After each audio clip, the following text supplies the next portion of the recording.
Welcome back to Sister Circle Live. Journalist Roland Martin is joining us at the table so we can delve a little deeper into some of the stories that are dominating headlines these days. Welcome to the Circle. Yes. At the table. Yes. It's Election Day. It's Election Day. Big day, huge day. Yes, it is. Yes, it is. Yes. V-Day. You excited?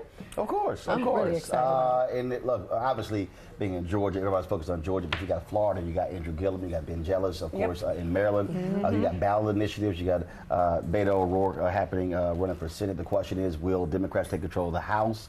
Will Republicans hold on to the United States Senate? Then, of course, you still have the initiative in Florida dealing with only incarcerated 1.4 million get the right to vote. Marijuana's on the ballot. Yes. You got the constitutional amendments in North Carolina, vote no on all of them. And so it's all kind of stuff happening. And also, there are a number of black folks who are running for attorney general. It's two African Americans, Democrat and Republican, running in Illinois. You got two African Americans running in New York State. You got a brother who's running in Florida. You got a brother who's running in Nevada. And so it's a whole lot of down ballot races. 19 black women who are running for judge in Harris County in Houston. Yes. 19. Oh my God. Yeah, one of them is my line sister. Yes. Yeah. Oh my God. Yeah. So it's, I mean, so I think, look, cable news will be focused on, frankly, the House and the Senate. And so one of the reasons I wanted to have, we're going to go live tonight for 5 hours from 8 p.m. Eastern and 1 a.m. on Roland Martin Unfiltered, is to cover a lot of those races featuring African Americans that otherwise would not get any attention. Yes, that's good, Roland. And to highlight the black folks who've been on the ground. Who are out there trying to get folks out to vote as well. Yeah, So. that's real good. Well, Roland, I'm going to shift gears just a little bit. I want to talk about Megyn Kelly. Okay. She recently... I'm like, all right, I'm good. I know you are, but she recently said some very startling things about blackface costumes. Yep. And you and Amy Holmes went onto her show to kind of let her know that the perspective she was coming from was absolutely offensive. How did that go over? And did she come to you all, or did you all reach out to her? No, I actually sent a tweet out. And I said, Megyn, I said, clearly y'all don't know, and plus you need to have some black voices at the table. So y'all might want to call a brother if y'all want to have this conversation. Then literally I was in the middle of my show, my phone rings, and one of the producers was calling me, and I was kind of like, dude, I got to call you back. Right. And so we talked, and it was interesting because then they said, look, we're going to book you. I'm heading to New York. Then they said, well, Megyn wants to issue an apology just by herself. And I said, no, y'all need to have a conversation. Just her issuing an apology is not enough. And so I said, look, I'm going to send you all some thoughts real quick. And I sent it to them, and then they said, okay, we're going to book you in this flight. And literally, the flight was leaving in an hour. What? So I was kind of like, okay, because I live in D.C., so I'm going in, and then they send me the thing, and it comes in late. I'm like, yo, where's the boarding pass? I said, y'all got to come on. I can't. So I talked my way into the boarding pass. I was inside at 45 minutes, but I was quite convincing. And made the flight, and again, we had the conversation, and like I said, when it was done, this can't be the end of the discussion. You have to have more discussions along these lines. Do you feel like you made an impact on her? Yeah.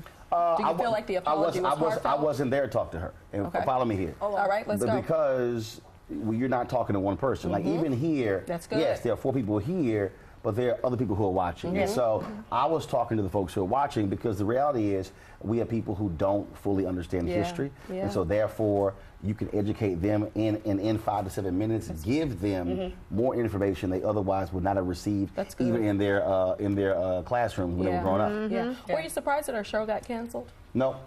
Because that was a marriage that was destined for divorce the moment it happened. It was. I mean, that was never going to work out. You know, you're paying her $20+ million. You throw off Tamron Hall and Al Roker to replace her. Their ratings are high. She's on. The Sunday magazine was failing, and she goes to the 9 o'clock show. Ratings don't equal the previous show. The show is not making as much money because you're paying her more than you were paying them combined. And then you have the internal strife, plus all the drama with her coming from Fox News. When you throw all that in the mix, that thing was not going to work out. And so now we know that they were having conversations how to wind the show down and all of that. That happened. It's kind of like, you know what? Let's go ahead and end this thing right now. So it was no shock. They chose to use that moment to actually end the show. Well, while we're talking about celebrity moments, let's talk about Kanye for a moment. So not even 20 days after he met with Trump, in essence, he was saying that he was misrepresented. And he was saying that, but let me get this quote right, that he was used to spread messages that he didn't believe in. What is your take on that? Well, he was talking about, of course, Candace Owens, the sister who all of a sudden is a convert to loving Trump, even though she was running a anti-Trump website just 2 years ago. And she also has been running for me because she wants to debate everybody else, but she won't debate me. She don't want none of you. I wonder why.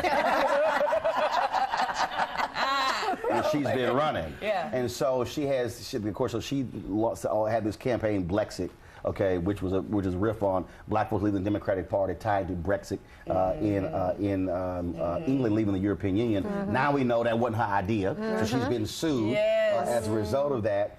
And so I think what Kanye also really, see, this is what happens when you are a celebrity and you try to walk into a political discourse that you're not ready for. When you don't fully understand what the hell is going on. That's also one of the issues. And so, and same thing, Kanye, when you want to actually have a real conversation with a brother, holla at me.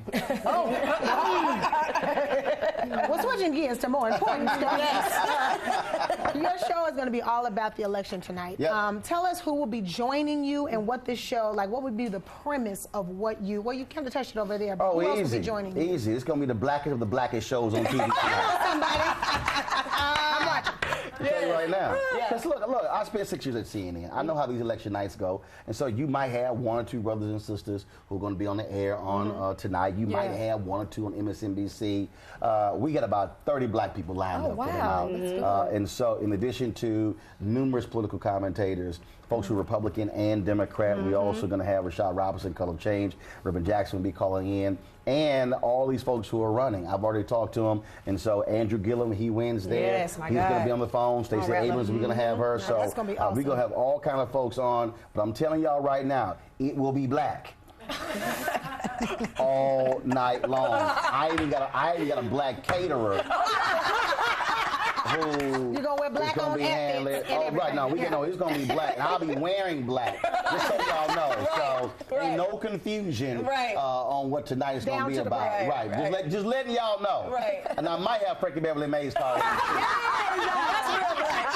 Well, thank you so much, Roland. We definitely appreciate you being here. Very informative conversation. For more information on Roland, go to RolandSMartin.com. Coming up later, wellness expert Maynard Okirike is cooking up a delicious vegan spaghetti. Recipe. And up next, the cast of BET's Hustle in Brooklyn fills us in on the juicy details of the show. You don't want to miss it. Yeah.